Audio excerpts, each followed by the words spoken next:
The En-Kata Choir of Tanzania made their most northerly stop of their North American tour in Quesnel on October 12th. This group of people has been around. The Maasai are a really well-known tribe.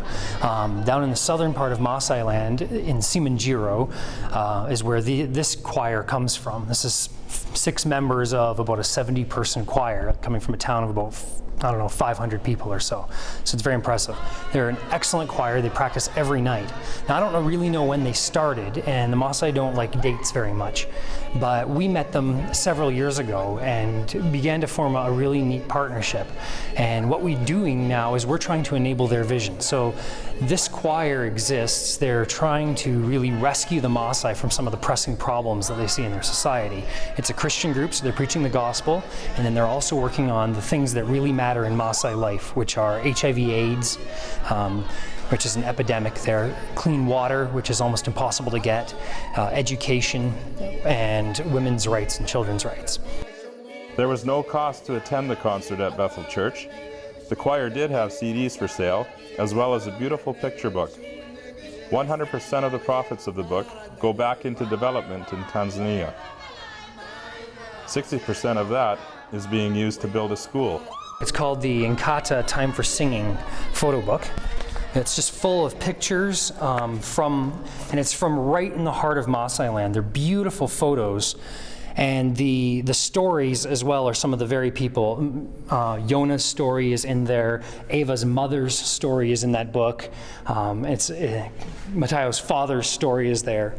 So it's a really neat window into a community that we don't often get a lot of insight into.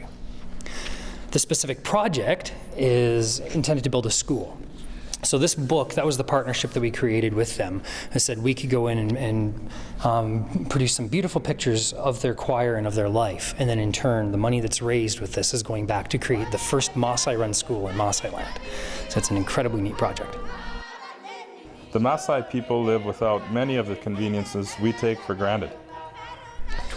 Sehemu sisi tulikotokea ni sehemu ambayo ni kame. We're from Tanzania, and it's the specific area of Tanzania is very dry. Na ni sehemu ambayo kuna milima pia na sehemu ya tambarare yenye wanyama. We've got lots of wild animals and some nice mountains. Na kuna makabila mbalimbali, haswa nikitaja wa Maasai ambao ndio kabila letu. And there's many tribes in Tanzania, but I'd particularly introduce the Maasai, which is my tribe. Ambao ni watu maarufu sana, wanakaa sehemu za porini. We live out in the bush. Wakifanya kazi zao za mifugo. We're herders. Na hakuna vitu kama umeme na vitu vingi. We don't have many things that you have, like electricity, for instance. Na barabara na mashule mazuri. And roads and schools. Lakini tupo, Mungu anatusaidia. But there we are, and God helps us. If you would like to help the Maasai tribe build their school by purchasing one of their picture books, they are available online at www.enkata.com. For Shaw TV in Quesnel, I'm Steve Bernard.